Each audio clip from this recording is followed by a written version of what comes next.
the record. Okay. And so Saturdays, the new Saturday spin-off, the Mamamoo spin-off, which I decided to do, commenting on news and culture and everything. And today I am joined, and as you probably realized already, it's going to be in English, this one, with Stephania Constantinou. Hi. It's Hello. good to be back. So we did a podcast. I think you were the first of last season's Mamamoo series with Juliana. Yes. We talked a bit about parenting. So anyone who hasn't listened to that, go back and find that one. But you are here on a bit of a break from life in Singapore. Yeah, we're taking. I'm visiting family here, basically. Okay. So so Singapore. Yeah. Before we get into anything else, tell me what is it like? It's really nice. I mean, there's various opinions out there, right? But having been there for the last 2 months, I have to say I'm very excited to be there because first and foremost, it's a very safe country. Really? And that, as a parent, was like a priority for us, for me and my husband. Okay. When we found out when we were deciding, the destinations because of his line of work, we thought, okay, let's choose safe countries. We have a kid. Yeah. We're not as adventurous now as we were before. And how old's the kid? 5. The daughter. The daughter. 5. The Okay. sassy daughter. She's 5. So yeah, and to be honest, I had never been to Asia before. I had been into other places in Europe and the States, Africa, but Asia was a part of the world that it's completely uncharted territory for me. Okay. So I was like, oh, exciting! Let's just do this.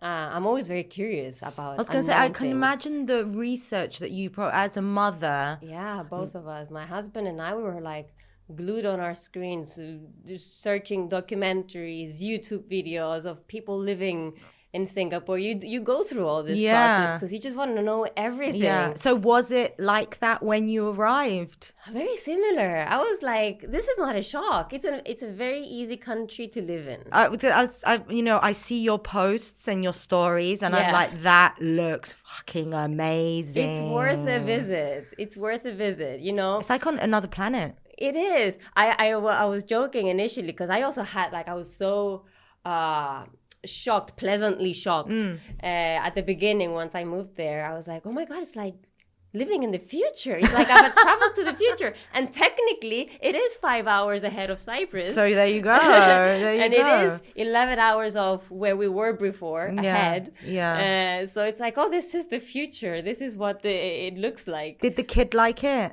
She did. She does like it. She gets nostalgic of, her previous life, her friends, obviously. But it's as I said, it's a country that you can easily adapt to. So did you have to research for schools as well? And so what's the education like over there? That's an interesting question because Singapore has a very high level of academic achievement in public schools. So public schools are reserved for Singaporean citizens. Okay. They're giving priority over expats or migrants.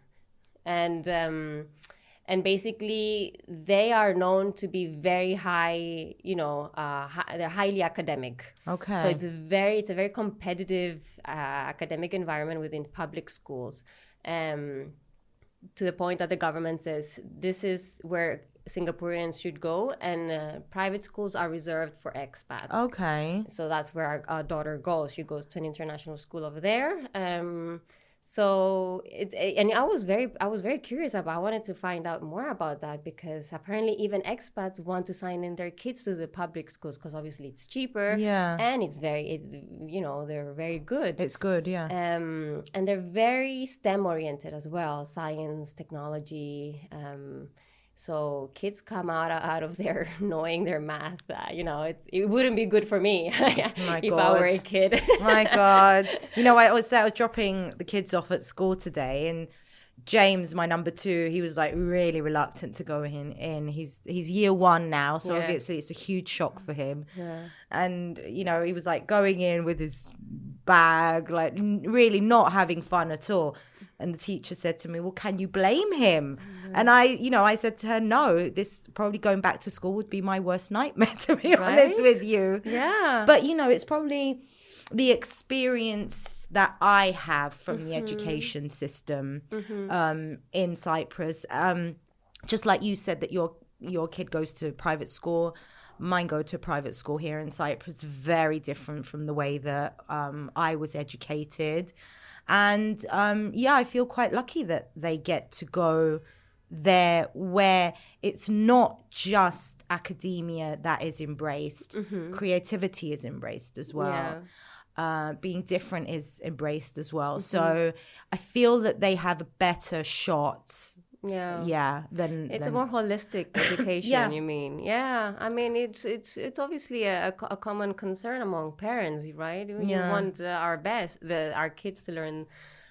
You go to schools that are considered good and worthy. But I guess it depends. Countries have, like Singapore, I was very impressed about how their public schools are so advanced. And then you compare them to other countries. And you're like, why isn't the government investing so much in public education? And in Singapore, for instance, they encourage technology a lot, technological education and robotics. Kids are from kindergarten are learning robotics. But in a playful manner, obviously, nothing too serious. But they integrate that and make it playful and creative and entertaining. But it's also a way to slowly start preparing kids for the future. And introducing them to it. So this is a good pass. So let's get into the topic. So I did mention a few topics that I wanted to discuss with you.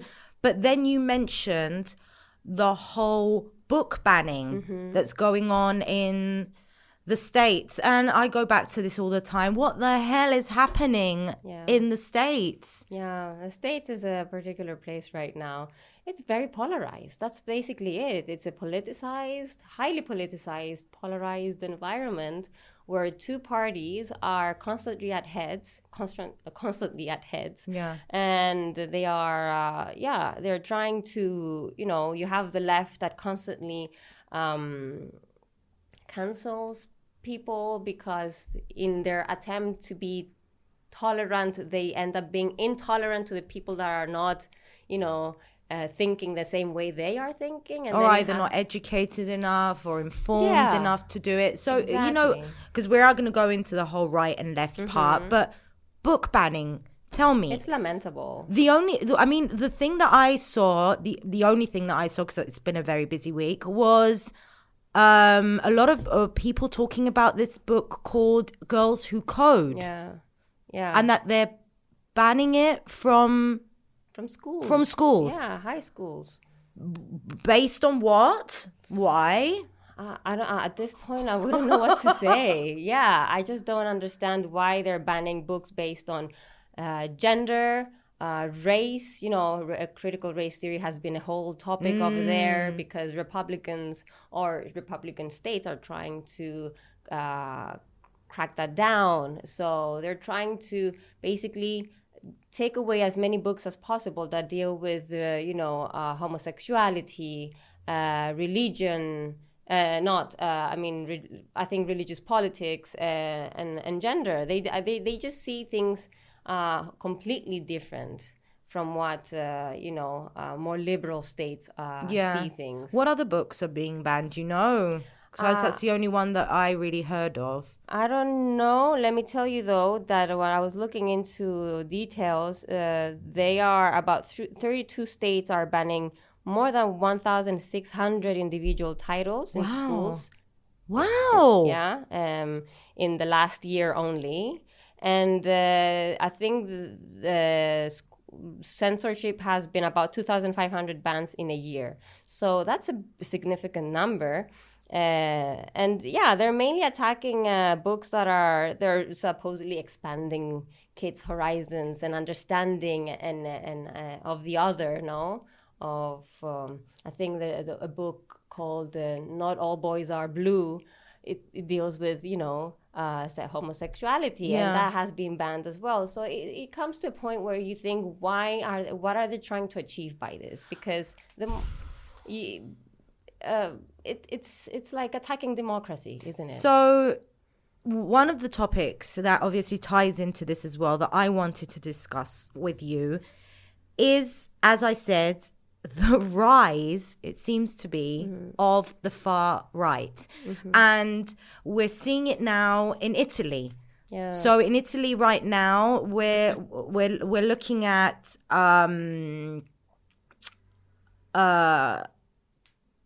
prime minister who is basically anti-LGBTQ families, anti-immigration. She says she is a modern social conservative, which is very similar to the Republican Party in the US. Giorgia Meloni. And apparently, which I didn't know, is that she is going to be the first far-right prime minister since Mussolini. Yeah. She's got Berlusconi in her corner. Critics say she is flirting with Italy's fascist history. And apparently about Mussolini, she was quoted as saying that he was a very complex personality. Yeah. So her name is Giorgia Meloni. Yeah. And there are two pathways that we could take with this discussion right now. Is the rise of the far right and the conservatives, and we see that in the UK as well now with Liz Truss. Yes. But at the same time, we're talking about females. Yeah. Have you noted another common denominator? White women. They're white women. But, not to just point out that that's the only reason now. It's just a very particular type of women that has been gaining prominence in the right-wing parties in Europe. And in the US, you see Majorly Green, I think her name is. If I'm mispronouncing it, I apologize. She's also been like a very hardcore Republican, attacking anything that has to do with the left, and you see that in rising in Europe. So you see it in France, for instance, with Marine Le Pen. Yeah, there you go. So for me, it's like, okay, for years now we've been saying we want more women in key positions. Yes. Okay, so someone could say, and they have been saying, you got what you wanted. There you are. There's a person with a vagina in the house. Yes. They're prime ministers. They're leading. Yeah. Isn't that what you wanted? Exactly. Well, and this brings me to a point that I had been considering for a long time. And I'm doing a postgraduate degree, and I think I'm going to concentrate on feminist foreign policy, which is a very interesting topic because now we see women, and women that I personally don't agree with, but they're taking the lead and they are heads of states now. And this is what we were all arguing for and advocating as feminists. And this brings me to what I had been, contemplating. This is a feminism of feminisms. There are many feminisms out there. Thank you. Isn't it? Yes. There isn't just one way of being a woman and being a feminist. And this is something that we have to, bear with. But also, I want to go back to that as well, what you said, that feminism can be a lot of things. But, what I think that a lot of people don't realize is that women are just as capable of being classist, racist, absolutely. Bigoted, Yeah. closing doors Yeah. to equity, which is what we are all. Well, this is what Giorgia Meloni is bound to do. She does not believe in gender quotas, which is one of the major accomplishments of certain of public policies advocated from the left, saying, okay, we need more gender equity and equality, so we need to establish certain gender quotas in the public sector, in the private sector. So here you go, though. You can't just advocate for a gender equity and equality, and then when a woman rises that has opposing views to yours, you just, you want to cancel that person. Yeah. We are at this point, we have to walk the talk, isn't it? We just can't, it's not just about supporting people that only think like that. And this is a fundamental principle of democracy. She was democratically elected, and clearly the people are leaning towards one direction. Liz Truss wasn't democratically elected, and that's a different story. She killed the Queen first. 2 days later. Oh my God, yeah.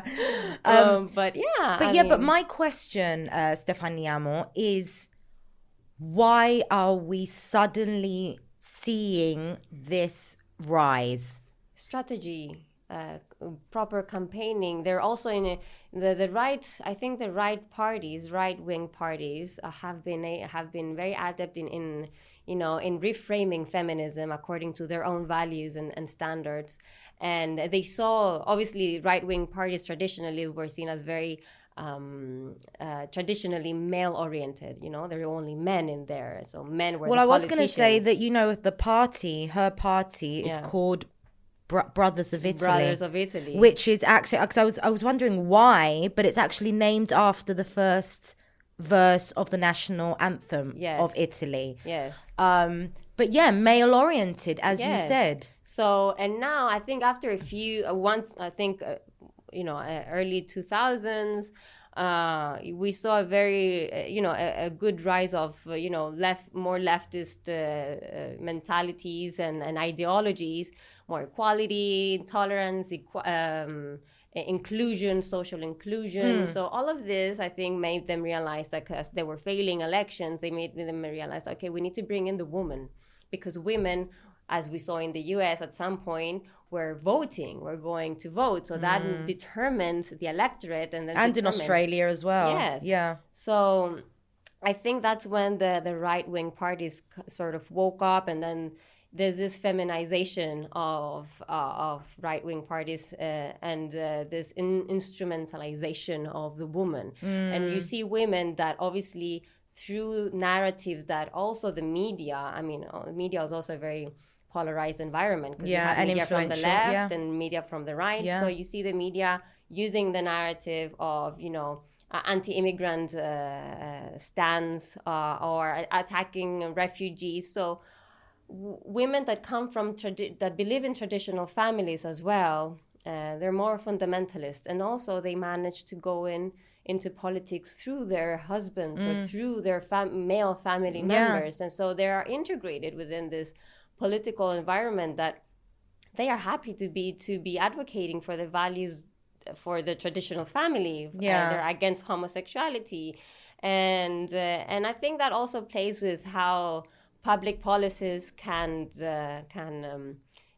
help improve their lives. Like I think that it was in Italy, I'm not sure which country, that it said, okay, the public policies giving women money to stay at home, to be stay-at-home moms, was seen as a very as a positive thing. Yeah. For women who didn't want to work. So, that's why I say there's various views of feminism. Yeah. So for them, they felt like, women working, or the woman having the same, being equal to a man is not natural. It's not how it is. So there's all these narratives that are being reframed, and the right-wing parties have been very good at using them now. So, I feel that politics is a scary arena.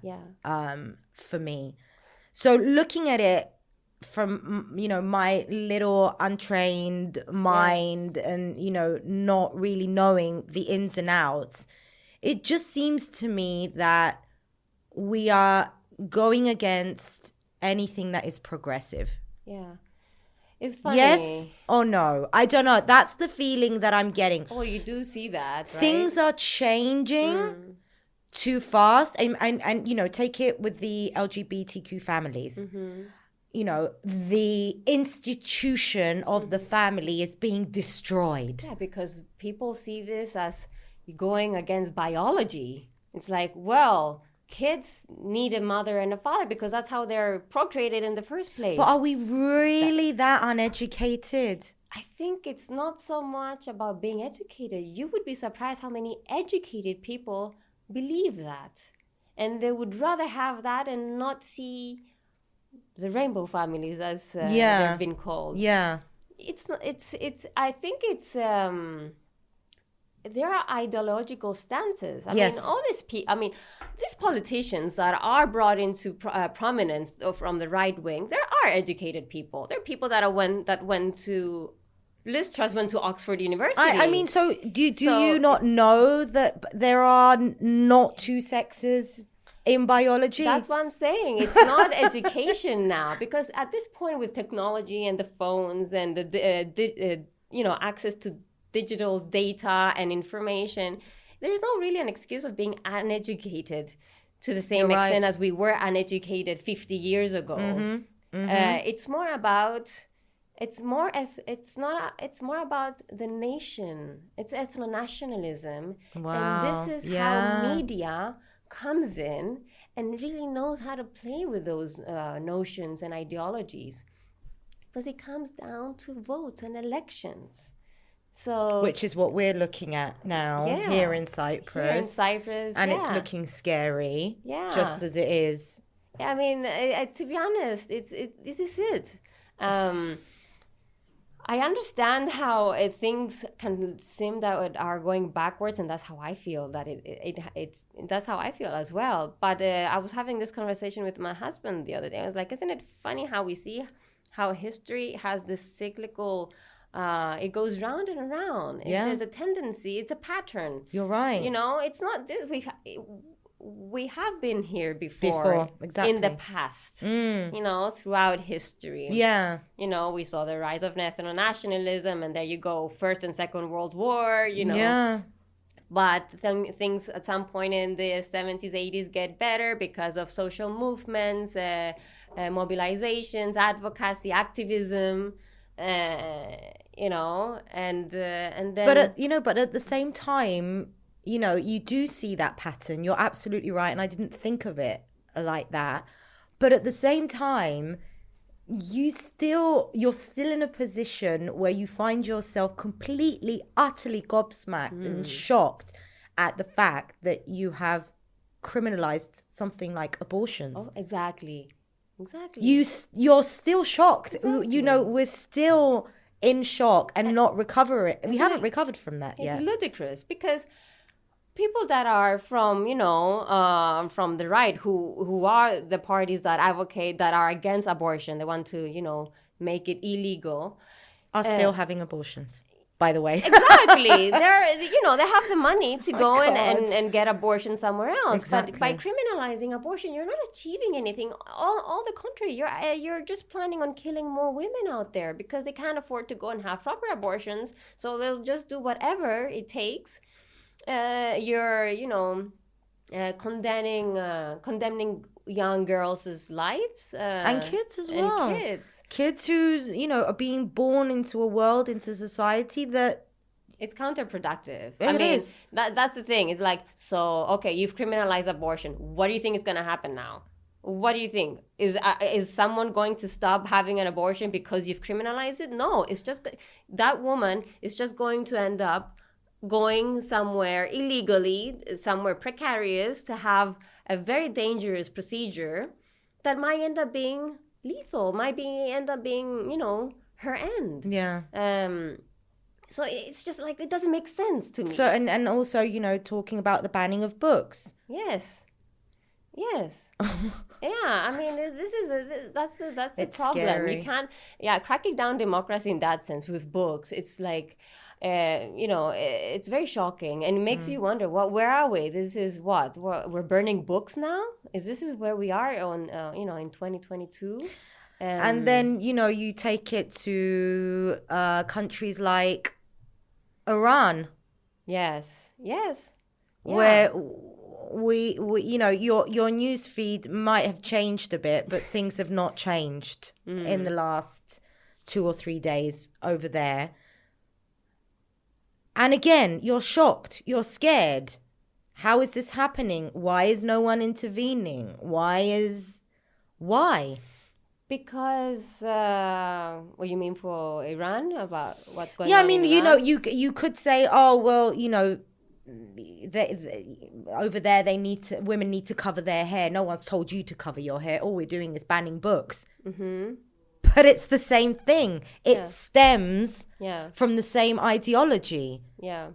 Well, Iran to begin with is a theocratic country. So theocracy there, it's like, it's the ultimate principle they have to adhere to. Yeah. So no chance to, go against that. And also it's a very, it's a country where being a woman is painful. It's horrible. And, as you said, it's, what are you going to do? And yet you're seeing all these women being so absolutely brave. Yeah. Literally stepping into the line of fire, losing their lives. But a woman had to die first. Isn't it true that, mobilization comes after something really tragic happens? And before that, I from what I read, certain grassroots movements were taking place underground, very quietly, but nothing to the extreme we're seeing today. And unfortunately, a young woman in her 20s had to die for women to really rebel in that sense. And it's not easy. I'm here discussing it and criticizing it. And I'm here just, I have the fortune and the privilege to be, from a country and living in countries that, I have no problem doing, wearing what I want to wear. Yeah. It's true. It's not something that happens easily, and usually something tragic has to spur this, ignite that fire. Yeah.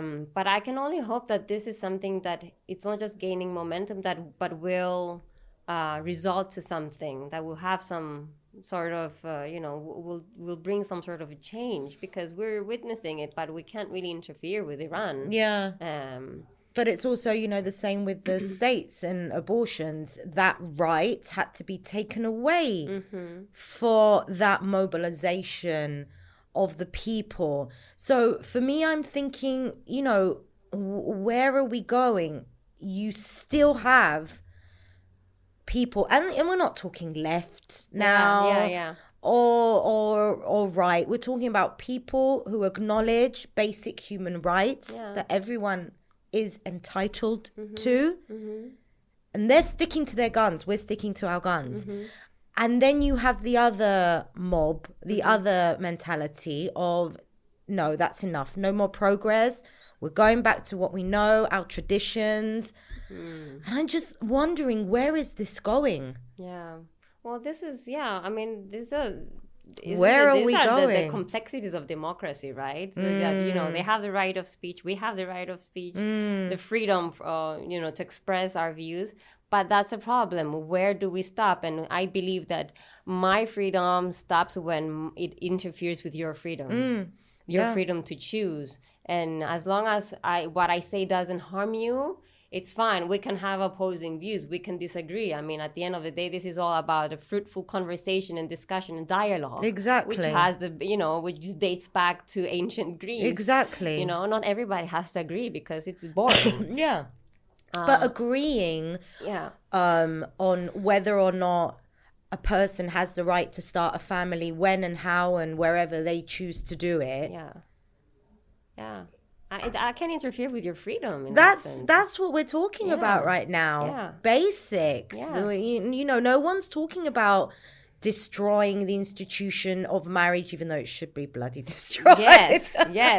I mean, you see, this derives from and by the way, all of these attempts are organized from ideological groups that exercise very, pressure over politicians. And politicians, are also pawns in a certain way because they receive money from certain, organizations, very strong rooted, deep-rooted organizations that, give them money, and they have very certain ideological stances about, which legislation needs to be approved and which should be just, killed. Scrapped. Which bills can be passed and which not. And that, it takes you back to saying, okay, what is it? Is it about money now? Or is it really about, ideology? What's going on? And this is why politics is so aversive. Yeah. Isn't it? Because it's not really just about talking and, calling people to come and vote for you because you're a better leader. So right. And also they're very good at talking. So, they're trying to use words that attract the audience. Yeah. And not all of them know what they're doing. No, yeah. But this, what we're seeing now, it's advocacy from both sides of the aisle. But very organized democracy, organized, advocacy from both sides, both debating their own stances and values. It's very. What's fearful is that there's no middle ground. That's a problem. There's no politics in the middle. You're constantly seeing what's being left from the center. They're constantly being, polarized and being torn apart between either the left or the right. So before used to exist, there was the center. You don't see it these days. Yeah. It's either, you're either with us or a traitor. I'm why? It reminds me a bit of the discussion that was happening a few months ago with the ID card here in Cyprus, where one member of parliament said, that the including the name of the father and the name of the mother on the ID card is something that has been scrapped everywhere else in Europe. Yes. And we want to do that too. Yeah. And the uproar was just unbelievable. No one is cancelling fathers. Nobody. One is cancelling mothers. All we're saying is that you just need a number and a name. But a lot of people were saying, why are we not finding a middle ground here? Yeah. If you want to include your mother and your father on your ID card, you should be able to do that. If someone doesn't, for whatever reason, and mainly this was being argued from the side of single families, single parents, saying that I do not want my child to hold an ID card that says unknown father. Yes, well, that's horrible. That's like a slap on the face. I completely agree. To be honest, there's no point of having your father's and your mother's name on an ID, because everything is registered anyway. You have an ID number. And the number goes down with your own details in a piece of paper somewhere or on a computer, and you can find your mom and dad. Do you know, this literally came out as an article in a paper. Yeah. A member of parliament from the far right, obviously, saying there are 20,000 Yorgos Georgious in Cyprus. How are we going to tell them apart? This was a person who was elected into parliament. Doesn't that person know that there's a number and each number is different? What about Andreas Andreu? Forget about it. Please, why? What about John Smith? Because it's not just the far right, which also is getting prominence here in Cyprus, but it's Cyprus especially. It's a very traditionalistic family. It is.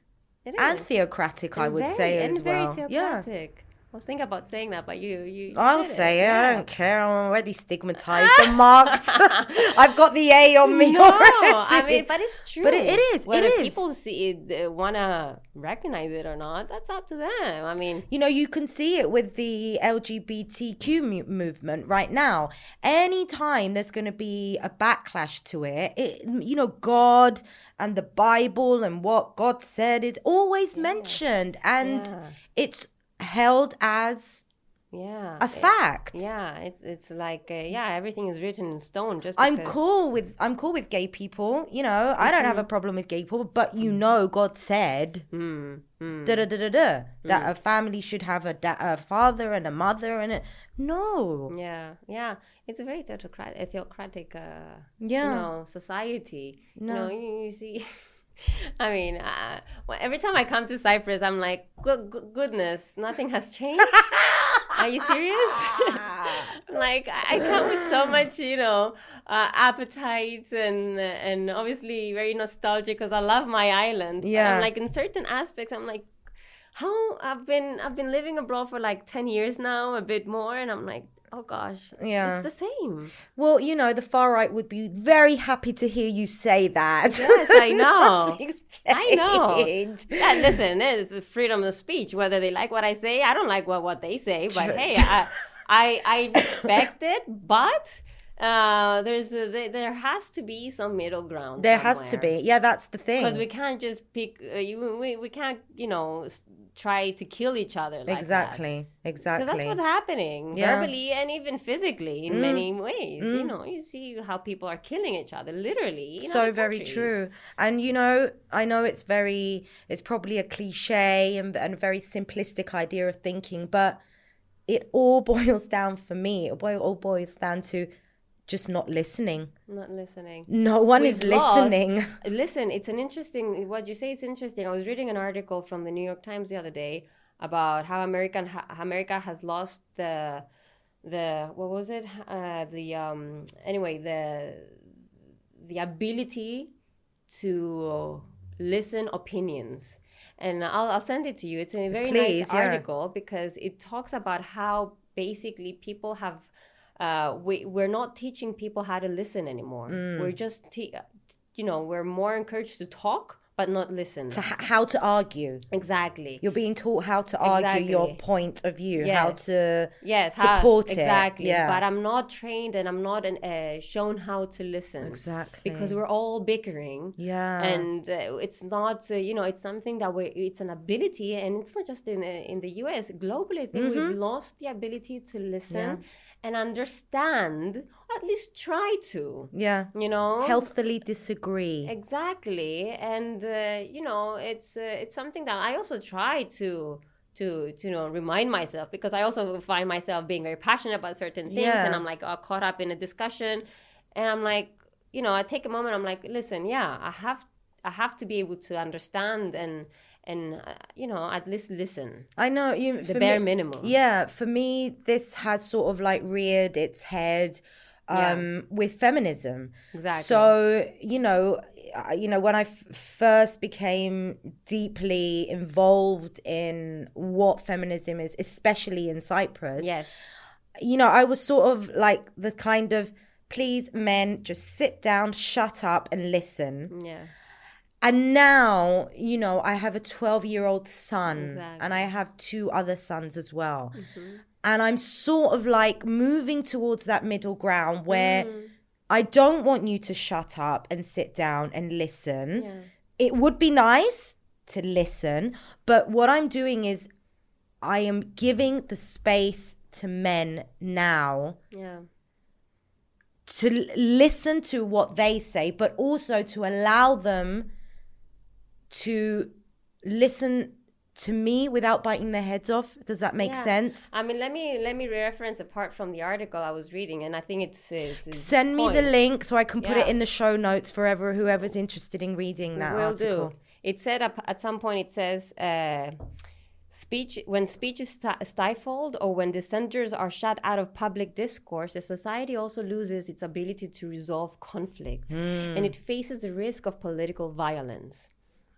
So you can't you can't counsel or tell somebody to shut up. I get it. We get pissed off because we're human. Yeah. But, only violence begets violence. Yeah. And, when we try to minimize the other person, that person at some point is going to come back even more angrily, more aggressively. Yeah. So what we end up being is, both being angered and angry. And, this is all about safeguarding freedom of speech and safe and a safe environment where we can also all discuss. I mean, it's something that I think globally we're losing the ability to do. And it doesn't help. And we're putting all our hope in the younger generation, your daughter's generation, my son's generation. But, I often feel that I'm pushing this rock uphill, and I can see the peak of the mountain, and I'm like, I'm almost there. Yeah. And then you feel that you're just being dragged back. So I feel that I'm raising my boys to be feminists, to know how to be in that space and what they can contribute to this movement. And at the same time, you have the church, you have the state, you have institutions. The institutions. And institutions is what are, are not very helpful sometimes, because they try to impose certain ideologies on individuals. Yeah. Yeah. And that's when I previously said all of these oppositions from the right are coming from from very organized institutions. So certain notions and ideologies have become institutionalized, and it's a structural, and that's when it becomes a structural, systemic, and systemic problem for those who obviously are on the other side. Yeah. Nevertheless, it's we do need to find ways of honing certain an understanding, because you can't just delete the other person. It's not a button, you delete them. Exactly. And it also leads to how do you find ways to resolve that disagreement, and find a solution. I mean, at the end of the day, that's what we're striving for. That's what we want. I mean, and it's an impetus, for truth searching and knowledge. Without the opposing, without black, you can't see white. Yeah. Right? You just see white and you don't know what black is. Exactly. So you need a bit of you need to make gray. You need to make gray. I love that. Find the gray. And I always, when I say gray, I always think, 50 Shades of Grey, but not in that sense. I've never gone. I've never read the book. Anywhere near it. I did try to watch the movie. It is one of, I think, like a handful of movies that I literally switched off 10 minutes in because it was so boring. I did watch it once, and I watched it with my mom. It was very embarrassing. I was like, this is not the type of movie you want to watch with a parent. Definitely not. Elibon, all right, well, let's move on to our something lighter. Yeah. To our recommendations. Sure. Okay, so what do you have to recommend for us? Okay, that was interesting, because when I told my husband, oh my God, I need to recommend something, to be honest, I don't watch a lot of series. Okay, that's fine. And my podcasts are very much about foreign policy, public policies, society, the news. Okay, they're very boring. They're not boring, actually, because to be honest with you, I have been looking for a good daily podcast. So okay. Recommend one for us, one or two. I mean, for daily, you have the Daily by the New York Times. Which That's is a very good. popular one, yeah. I have The Economist, the Ezra Klein Show, again, the New York Times. Okay. He's a very good he's an opinion writer for the New York Times. He also has his own podcast, and he discusses anything that has to do with world societies and what happens, opinions about what happens currently in the world. Okay, all right. So everything that we're recommending now will be going in the show notes, so you'll be able to find it. Sure. Books? Any interesting books you've been reading? Books? I have been reading a lot of academic stuff. Okay. Is there anything? Because of my studies. Yeah. But I can recommend... which one? One that I really liked was what was it called? Well, right now I'm reading I'm I'm forgetting. Let me just go to the shows until I find the book. Okay, name. I'll recommend a book then that I've been reading. It's about political economy. That's why. Okay. I'm like, wow.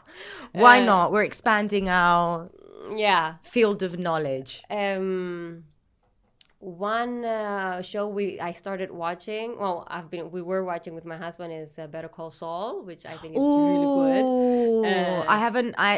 I've gone back because new episodes were released and it took so long for them to release them. I completely forgot where I was. Yeah. So I kind of went back. Amazing, brilliant. Really good.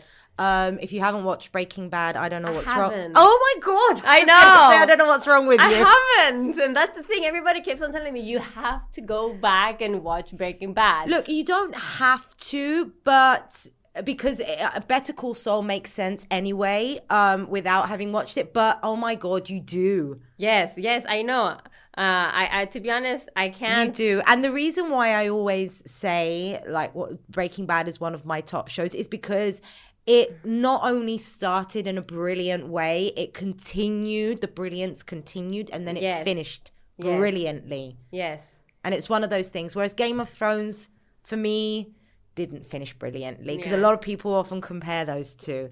Another show I did start watching with my husband, which is interesting. It's called Couples Therapy, and is that on Netflix? No, he Couples found it. Therapy. I'll let you know afterwards. Okay.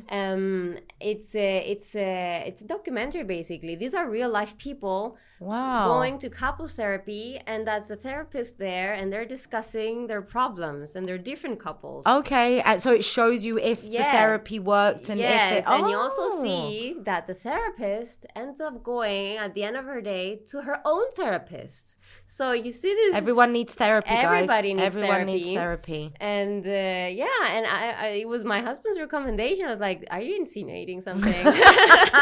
He's like, "No," because he's very interested in human relations. In that sense. I was like, "Okay, let's watch it." I'm always very intrigued. Anyway, excellent. I will look for that. And you do find yourself like sometimes taking sides. Yeah. And you're like, oh no, that guy, he's the son of a gun, And then my husband's like, take it easy. Let's see. It's not so black and white. He's a wise one. Yeah. And I think it's an interesting, for everybody, because it makes you realize how complex human relations are. True. And, it's true. And also that you never know what's going on behind closed doors.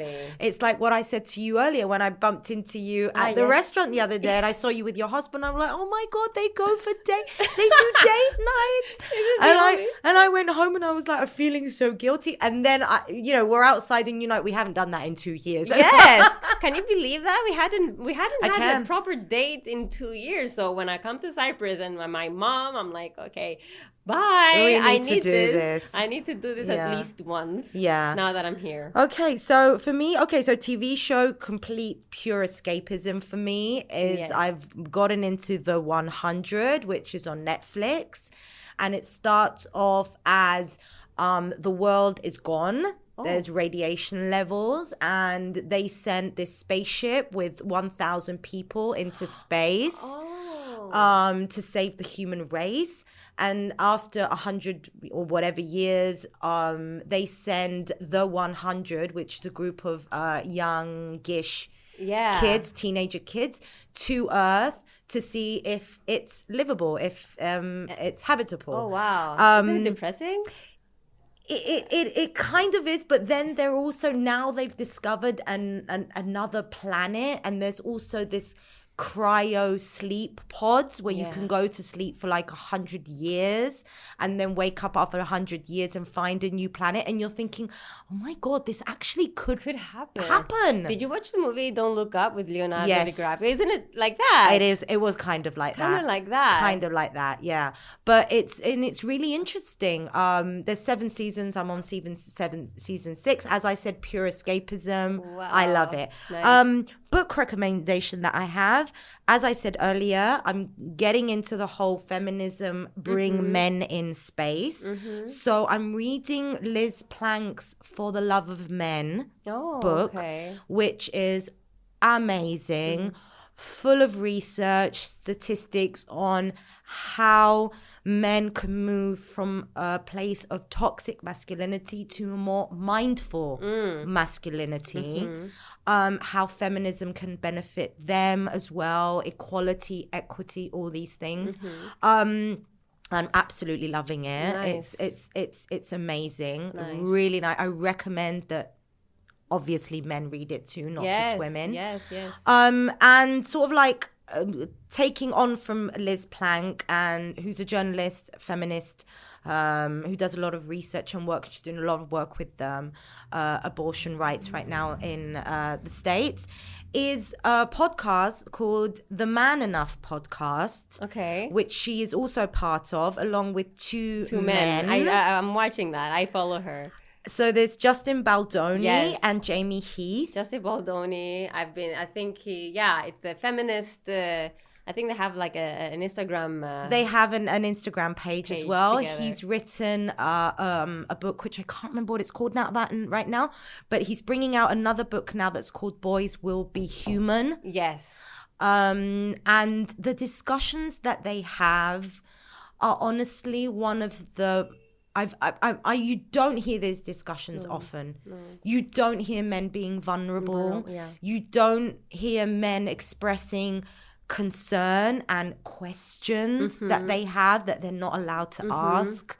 And she's sort of like a guiding light there. But at the same time, we're talking about two men who do embody this mindful masculinity that... me as a mother of boys, it's all I could hope for. Yeah. For my boys. Yeah. Those are my recommendations. Those are really nice recommendations. The thing with me and books is that I keep on buying them and I don't read them because I'm piling up from when I start reading them, and now I'm like, and then they're haunting you. They're haunting me, and there's such nice books that I really want to read them, but I'm just on right now I'm reading Poor Economics, but that's because I'm doing my postgrad, and I'm just hidden under a pile of academic papers, and there's nothing interesting there for me to recommend. But there's so many books out there, so many good books that are worth considering. But I should do a better job next time. At least you're reading something and filling and keep doing what you're doing. We need people who are doing what you're doing. Likewise. Thank you so much for coming. This was an absolute treat. Thank you, Eleni. It was so much. It was so nice to be here, and thanks for inviting me. And this is becoming a regular. Yes, it is. Well, when you said I'm in Cyprus, I'm like, you're coming, definitely. And we're going to do the drinks and dinner as well with Magda. Yes. So thank you so much. Thank you so much. This is lovely. Thank you. Thanks.